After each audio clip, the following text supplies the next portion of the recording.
For the first time in modern U.S. history, a government shutdown has stretched past 36 days.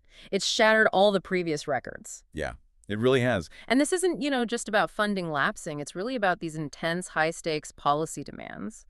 They've turned what should be routine budget talks into, well, this unprecedented test of brinkmanship. Exactly. Welcome to the deep dive. Today, we're unpacking the sources around this extraordinary 2025 federal government shutdown and also the immediate political fight out from Tuesday's off-year elections. Right. And our mission here is to understand the legislative mechanics, really, that are driving this record-breaking impasse, and also to analyze the severe real-world impact. We're talking military pay, food assistance for, 41 million Americans? Wow. Yeah. And then distilled the crucial political moves shaping the endgame debate, including this whole question about the Senate filibuster now. Okay, let's jump straight into the timeline then. So the shutdown kicked off October 1st, 2025. And today, November 6th, it's officially the longest the U.S. has ever seen. We've got, roughly 900,000 federal employees already furloughed? That's the number, yeah. And the Republican-controlled House, they've passed this continuing resolution, the CR, multiple times. It's essentially a simple bill, keeps the government funded at current levels. Just keeps the lights on. Pretty much. But Senate Democrats have blocked it 14 times now. 14? So what's the sticking point? Why block a simple funding bill? Well, the core issue, the real deadlock, it's about a very specific policy. Senate Democrats are refusing to pass that CR unless it extends temporary Affordable Care Act subsidies. Ah, the ACA subsidies. Exactly. They were expanded, under the American Rescue Plan, extended again through the Inflation Reduction Act. But Congress let those enhanced credits expire earlier this year. So Democrats are basically using the shutdown funding mechanism as leverage to get this healthcare policy back. That's precisely it. It's leverage. And the political pressure cranked up right after Democrats did well in those off-year elections. Right, we saw those results come in. Which led to this kind of visible split in the Republican leadership, actually. President Trump started publicly urging Republicans just reopen the government. He even called for ending the Senate filibuster rule to break the impasse. So the stakes are huge. It's not just the budget, it's really about the balance of power in D.C. Absolutely. And looking at the scale, this is the 11th shutdown that resulted in furloughs. It officially beat the 2018-2019 record on November 5th, day 36. And it all crystallized around those healthcare subsidies. That's the single issue holding things up. That's the central conflict, yes. The House sends over a clean CR, simple funding. Status quo funding. Right. But the Democrats feel, strategically, that the subsidies are popular enough and the pain of the shutdown can be pinned on the GOP if they hold out. Blocking the CR is their only real leverage point for the ACA extension, if the government reopens without it. Their leverage disappears. Exactly. Their demand loses all its immediate force. So we've seen pretty remarkable party unity on the Democratic side in the Senate, then, to maintain that blockade 14 times. Almost total unity. That Republican CR failed again and again because it couldn't hit that 60-vote threshold, the filibuster rule. Right. It is worth noting, though, 3 members who caucus with Democrats did break ranks. Senators John Fetterman, Catherine Cortez Masto, and independent Angus King. They voted for the Republican measure. Interesting. And what about the administration? Trump's stance has been pretty consistent, hasn't it? Hold the line. Very consistent. Yeah. Back in September, he publicly told Republicans, basically, don't even bother dealing with Democrats on their shutdown demands. Just support the clean funding resolution. And he's blamed Democrats directly. Oh, yeah. Consistently. Yeah. He's called them crazed lunatics, said they want to shut down the country, that they're refusing to negotiate until the government reopens. And we saw some early moves from the administration, too, remember. The OMB rescinded about $9 billion for foreign aid, public broadcasting. Signaling they were ready to tighten belts anyway. Kind of seemed like it, yeah. Preparedness for a spending fight, regardless of the deadlock. Okay, so we understand the mechanism. ACA subsidies held against government funding. Let's shift from Congress to the immediate consequences, the impact on Americans. This is where it gets real. And the human cost is, it's staggering.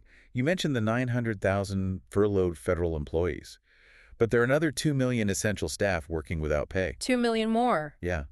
And look at some agencies. The EPA, Environmental Protection Agency, furloughed 89% of its staff. 89%. Department of Education, 87%. Even the IRS, heading towards tax season prep, they furloughed 34,000 employees. Yeah. about half their staff. But the real crises, the things that really highlight the severity here, involved military pay and food assistance. Absolutely critical points. Yeah. Active duty military personnel were actually set to miss paychecks. That's something virtually unheard of in modern times. Unthinkable, really. It really is.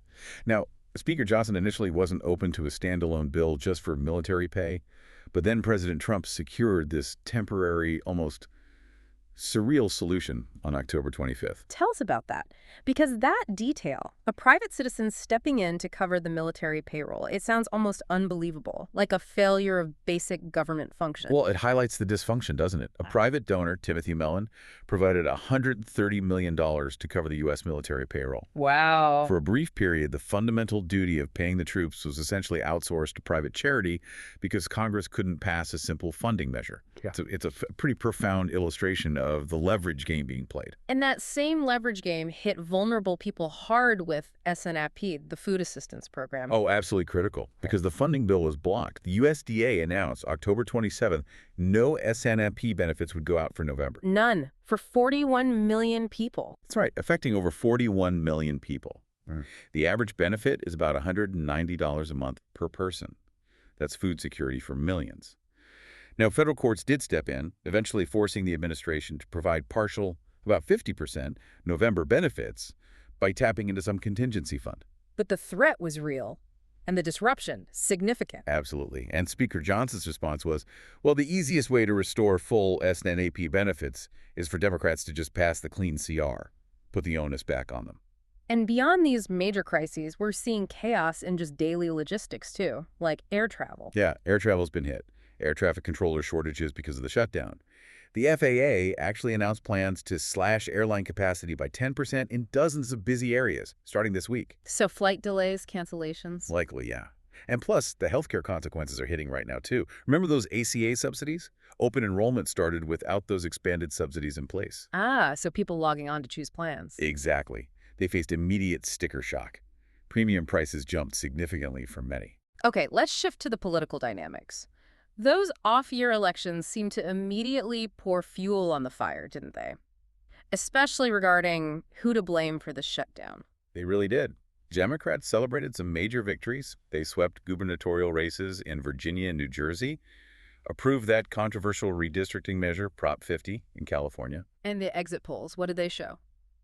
Well, voters were definitely concerned about the economy, affordability, that was clear. But there was also a significant chunk explicitly saying they voted to oppose the Trump administration. And then you had the election of Zohran Mamdani in New York City. The self-described Democratic Socialist winning the mayoral race. Right. And that became an immediate flashpoint for Republican leadership. The reactions were pretty strong, weren't they? Oh, immediate and intense. Speaker Johnson called it the biggest win for socialism in the history of the country, said it cemented the Democratic Party's shift into a radical, big government socialist party. Strong words. And President Trump.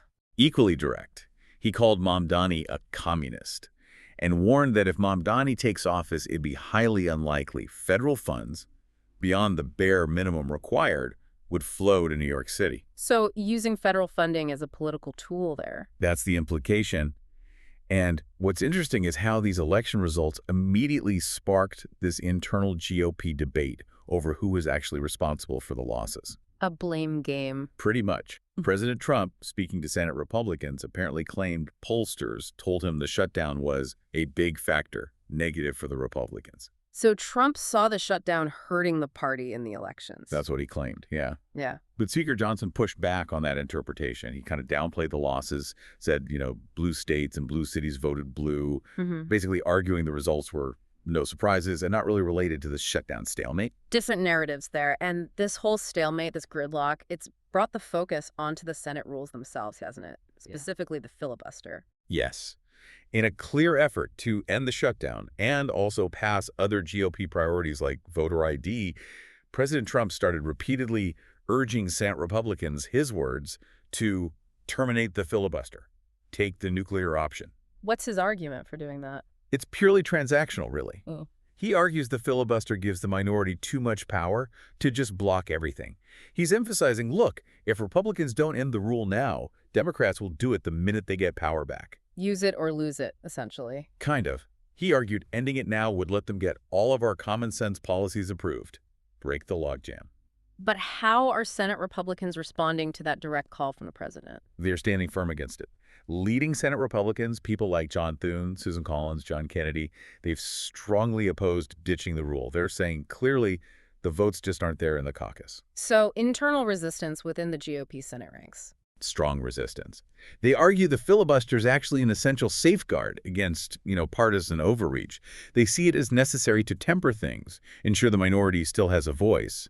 And some argue eliminating it now would actually let Democrats off the hook from having to negotiate. Interesting perspective. Keep the tool that forces negotiation, even if it's painful right now. That seems to be the thinking for many of them. Okay, so despite all this public fighting, this tough rhetoric, are we actually seeing any signs of a way out? Maybe the contours of a potential deal? There is some cautious optimism, yes. Behind the scenes, it sounds like a potential deal structure is emerging. What would that look like? Well, it seems to involve Republicans agreeing to pass long-term appropriations bills, actually funding the government properly, not just a short-term CR. And in exchange, Democrats would get a promised Senate vote on extending those expiring health insurance tax credits. So Democrats get their vote even if they don't necessarily win it. Exactly. It gives them the procedural win they've been demanding a vote on their priority issue. And Republicans, in return, get the government reopened using funding measures they generally support anyway, Yeah. the full appropriations bills. So a potential off-ramp. The core insight here, though, really seems to be how both sides use the immediate pain felt by the public as leverage. One side forcing the shutdown over policy demand, the other refusing to budge on simple funding to maintain that leverage. That's right. And this deep dive really shows that cost, doesn't it? The cost of political brinkmanship is borne directly by Americans' furloughed workers, families needing food aid. It demonstrates the raw power of legislative obstruction. It really does. And this unprecedented standoff, which even led to calls to end the filibuster, it raises this fundamental question, way beyond just this budget cycle. Is the minority party's power to obstruct, to force compromise, even when it means suspending vital programs like military pay or SNAP, is that a necessary break on spending and power? Or does it just enable, radical demands to hold the entire government hostage? That tension seems like it will define legislative power in Washington for a long time to come. I think you're right. It's a core tension in the system right now. It's definitely a battle over procedure, but with incredibly real consequences for millions. We encourage you to follow up on this analysis and keep watching how this legislative fight unfolds.